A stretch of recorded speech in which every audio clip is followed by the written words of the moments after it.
아하, 여러분 안녕하세요. 오랜만이죠.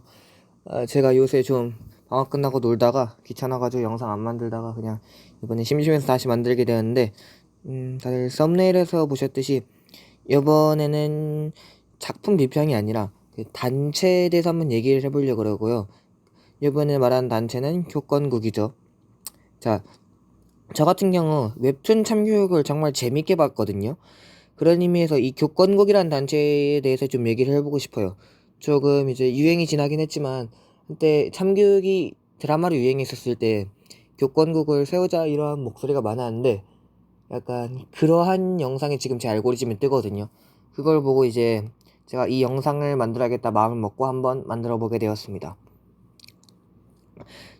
저는 일단 이 교권국이 크게 필요하다고 생각하지도 않고 오히려 존재하면 안 되는 기관이라고 생각을 하는데요. 일단 그 이유에 대해서 한번 설명을 해드리고 싶습니다.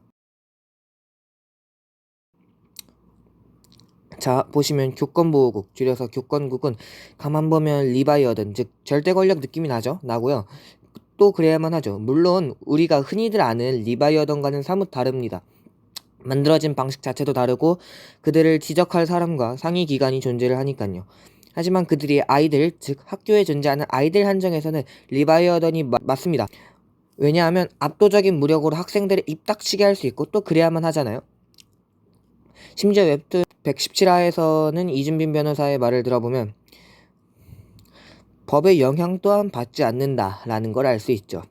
이쯤부터 조금 위험하다는 생각이 드실 거라고 생각을 합니다. 하지만 여기서 끝낼 거라면 제가 영상도 안 만들었겠죠. 지금부터 제가 이 리바이어던이 왜 위험한지 여러분들께 설명을 좀 드리고 싶습니다. 자, 교권국이란 앞서 말했던 것처럼 막강한 힘을 가진 리바이어던입니다. 만일 이 권력을 나와진이 아닌 다른 이가 잡았으면 어찌 되었을까요? 독재 리바이어던이 얼마나 위험했는지는 우리가 전두환 전 대통령권으로 치가 떨릴 정도로 알지 않나요? 이 리바이어던을 미래 대한민국을 이끌 학생들에게 풀어놓겠다고요? 만약에 말이죠. 비리로 인해서 나와진의 후임자로 술 먹는 사람이나 다혈질의 감정 기복이 심해서 이성적인 판단이 제대로 서지 않는 사람이 교권국 감독관이 되면 그 사람에게 제대로 된 교육자의 자세를 기대할 수 있겠나요? 게다가 교권보호국 설치법 제5조를 보면 현장 감독관은 별도의 자격 유무 없이 교육부 장관이 임명한다 합니다. 즉 한마디로 낙하산이란 이 단어 하나로 다 설명이 되는 거죠. 즉 설령 전과가 있는 사람이더라도 교육부 장관과 친분이 있으면 낙하산으로 바로 꽂힐 수가 있다는 겁니다. 이런 사람에게 미래 대한민국 국민을 맡기자니 범에게 아이보아달라는 꼴 아닙니까? 실제로 죄송합니다. 몇 한지는 잘 기억이 안 나는데 웹툰에서 맞폭 사례가 있었습니다. A 학생과 B 학생이 서로 교권국에 서로에게 학교 폭력을 당했다고 찔렀던 사건인데, 이때 나와진과 여타 다른 교권국 임원들도 상당히 애를 먹었어요. 그리고 어느 정도 운의 요소와 함께 진범을 가려내는 데 성공했는데요. 만약에 운이 없었더라면 하물며 나와진이었더라도 얼토당치도 않은 아이를 조져버릴 수도 있었겠죠. 이 장면을 보고 와 씨발 나와진 쩐다 이러면 안 돼요. 우리는 10년 감수라는 거예요.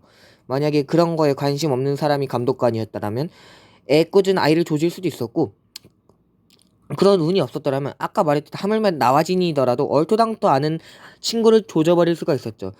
그렇게 엉뚱한 아이를 조진 후에 나중에 진범이 다른 아이였다가 밝혀지면 여러분이 가만히 있겠어요?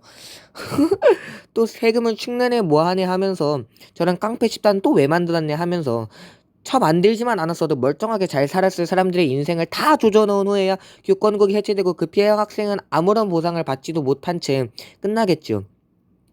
교권국도 사람인데 학생 2명 동시에 찔렀는데 그걸 찾겠다고 과학수사라도 할 수 있을까요? 아마 예산 낭비라고 욕 오지게 처먹을걸요? 그렇다고 이런 걸 안 다루면 세금만 축낸다고 별의별 욕이란 욕은 다 하실 것 아닙니까? 그럴 거면 왜 만들어요? 물론 이미 벌어지지 않은 일이고 실제와 다르게 흘러갈 수 있습니다만, 그럼에도 제가 이러한 상황을 제시하는 건 이 리바이어던이 장점 대비 단점이 너무나도 많은 것 같다는 의미에서 이런 상황을 좀 제시해 보는 겁니다. 자, 이제 결론이고요. 오늘 영상은 좀 짧았던 것 같아요. 짧긴 했는데 이 정도면 제 의도는 충분히 전달되었다고 생각을 합니다.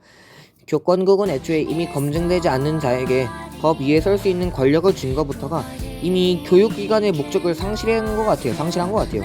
자, 어떤 분이 이런 말씀을 하셨는데요.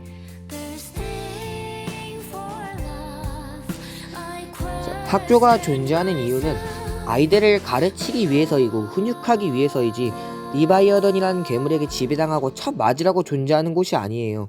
처맞은 여러분이 훈육이란 눈밭 위에 폭력이란 발자국을 남기면 그 뒤를 따라오는 우리는 제 세대들은 폭력이란 발자취를 보고 도대체 무엇을 배우고 무엇을 하겠어요? 인류사에서 한때 최초의 법전으로 평가받았던 함무라비 법전에서는 눕는 이, 즉 받은 대로 돌려주라 했습니다. 리바이어던은 결국 분노한 민중들에 의해 단대의 목이 쏠려 죽었습니다. 이것이 우리 역사였고 우리 선인들이 눈밭에 찍은 발자국입니다.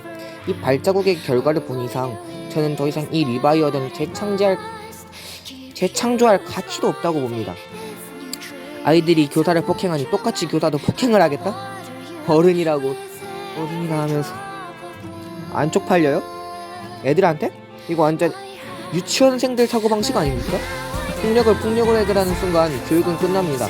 학교는 아이들을 가르치는 곳이지 국가가 만든 괴물에게 아이를 맡기는 곳이 아닙니다.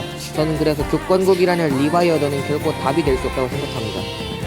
그럼에도 이 리바이어던이 대한민국의 색사 위에 군림을 한다면 전 더 이상 대한민국을 민주공화국이라고 보기는 힘들 것 같습니다. 물론 여러분이 바보도 아니고 웹툰 그대로 나오진 않겠죠 아마. 하지만 저는 교권국이 호응받는 이유를 사람들이 교권국을 칭송하는 그 본질을 바로 폭력이라고 생각을 합니다. 전 단 15년밖에 살지는 못했지만 그래도 선인들의 발자국을 보며 폭력은 정답이 아니란 것을 깨달았습니다.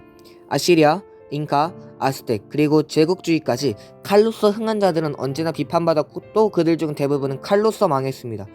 니콜로 마키아벨리의 말처럼 통치를 위해 힘 혹은 폭력이란 수단을 사용할 수는 있으나 이게 수단에서 벗어나 중심이 되면 안 된다고 저는 생각을 합니다. 고로 오로지 폭력을 위해 탄생할 교권국이라는 단체를 전 인정할 수 없겠습니다.